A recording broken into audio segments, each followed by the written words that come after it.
American सरकारनं भारतातून आयात होणाऱ्या वस्तूंवर अतिरिक्त 25% कर लादण्याची अधिकृत अधिसूचना जारी केलेली आहे। रशियाकडून तेल खरेदी केल्यानं दंड म्हणून लावण्यात आलेला हा कर आहे। तर भारतीय वेळेनुसार 27 ऑगस्ट रोजी सकाळी 9:30 वाजल्यापासून हा कर लागू होईल।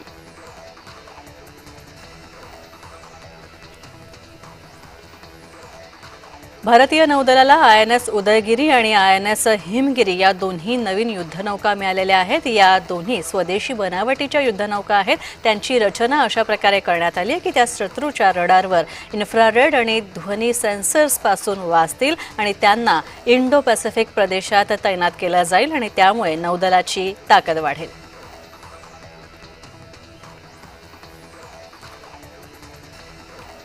शांघाई सहकार्य संघटनेच्या परिषदेसाठी चीनचे राष्ट्राध्यक्ष शी जिनपिंग यांनी पंतप्रधान नरेंद्र मोदी आणि रशियाचे राष्ट्राध्यक्ष व्लादिमीर पुतिन यांची व्यक्तिशः निमंत्रित त्यांना केलेलं आहे आणि यामुळे मोदी, जिनपिंग आणि पुतिन एकाच व्यासपीठावर येण्याची शक्यता आहे।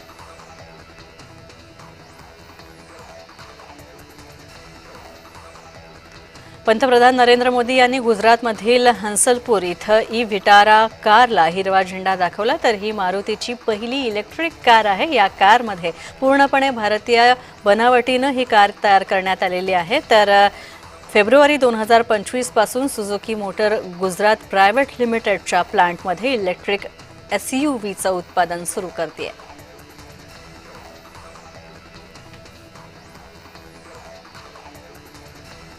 मध्य प्रदेशातील महू येथे आजपासून लष्कराचा रणसंवाद 2025 सुरू झालेला आहे। आर्मी वॉर कॉलेजमध्ये सुरू असलेल्या कार्यक्रमामध्ये संरक्षण प्रमुख अनिल चौहान यांनी हजेरी लावली। शांतता हवी असेल तर युद्धासाठी तयार रहा असं संबोधन त्यांनी केलं।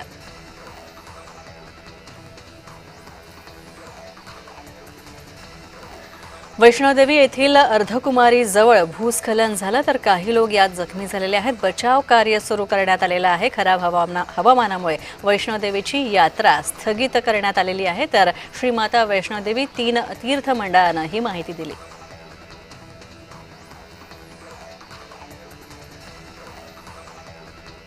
जम्मू काश्मीरच्या दोडा आणि किश्तवाड़ या जिल्ह्यांमध्ये अनेक ठिकाणी ढगफुटी झालेली आहे। मुसळधार पाऊस इथं होतोय आणि यामध्ये 4घांचा मृत्यू झालाय। 10 पेक्षाही अधिक घरं वाहून गेली आहेत। मुसळधार पाऊस आणि भूस्खलनामुळे जम्मू काश्मीर राष्ट्रीय महामार्ग बंद करण्यात आलेला आहे। वैष्णोदेवी यात्रा सुद्धा स्थगित झाली आहे।